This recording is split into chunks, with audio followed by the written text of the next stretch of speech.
Comparison is not the thief of joy. Social media is wrong. All the experts who say that, I fundamentally believe they're wrong. Comparison is a valuable life tool. It helps us understand what is unique and different and similar and nuanced. And it helps us understand our preferences and our tastes, what we like, what we don't like, what works for us, what doesn't work for us, how we want to be, how we don't want to be. It's just a mental tool, just like analysis and synthesis and observation. But it steals joy when we compare things, sometimes because of our own shit that gets in the way. It's the judgment that we make after we compare something, that actually steals our joy, which really means we steal our own joy. It's not going to help us any to stop comparing things in this world. We do it all the time. We compare products, we compare menu items. Like, it makes no sense to stop doing this thing. But what people are really speaking to is the fact that when we see something out in the world that either we start to want, feel jealous of, wish we had, makes us feel lesser than, not enough, like it triggers the good bad thing that we're taught since we're probably before we speak, right? That something is good and something is bad. That things that make us feel bad about ourselves, like we're not good enough, and that someone else is better, they have more, they are better, they are taller, stronger, wealthier, whatever. They're going on this trip and I can't. Like, all of that makes us feel like the bad person. And we're constantly told, probably throughout our lives in different ways, that we're bad. And so it reinforces that narrative. And to a lot of us, it's actually rather comfortable because we're used to that narrative. And it keeps us in this small space. It gives us an excuse to not go big. But on the flip side, when we judge other people, it makes us feel better sometimes, right? There's a higher kind of like moral compass that we have, or that they look ridiculous, we look better, like we would never do that. Or that some, I don't know, like some trend other people are tracing that is absurd and we're better than that because we're not chasing it. Whatever it may be, it's just the flip side of the bad narrative, which is that we're good and they're bad.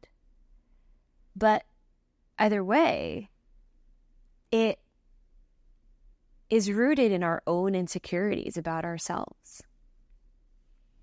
Because if we saw someone else doing a thing and they look happy, it's like, great, good for you, like, amazing. But I mean, I go through it too. Like, I'm like, usually sometimes I'm like, damn, like, I just feel jealous, or I want that, or whatever it may be. It's like, fuck you, like, what the fuck? That feeling will come up. And then we have to check it, right? Because we all have our insecurities. We all have the things that make us feel like we are not good enough, that we're a failure, that other people are so much farther ahead than we are, that they have everything we want. Why don't we have it? And that makes us react in ways that actually cause more suffering, either for ourselves, where we admonish and berate ourselves for whatever reason, or get down, like, are really shitty to ourselves, or we make other people feel bad. Either way, it's rooted in our sense of either not fitting in or not being enough, our lack, our worthiness, our belonging. And so if we really want to stop stealing our own joy, we need to stop jumping in with our insecurities when we see things that we either like or don't like, and judge. The act of comparison is really not the culprit. It's that we identify something to compare, and then we jump in, or not we, our insecurities, our fears, our concern of being good or of being bad or less than jumps in, and it draws a conclusion that then makes us feel shitty. But in the end, stopping to compare is a solution for a symptom. The root cause is us. How do we secure our foundation so that we're solid? So that even if our jealousy is sparked, even if our sense of not enoughness is sparked, we can recognize it. And go back to our foundation?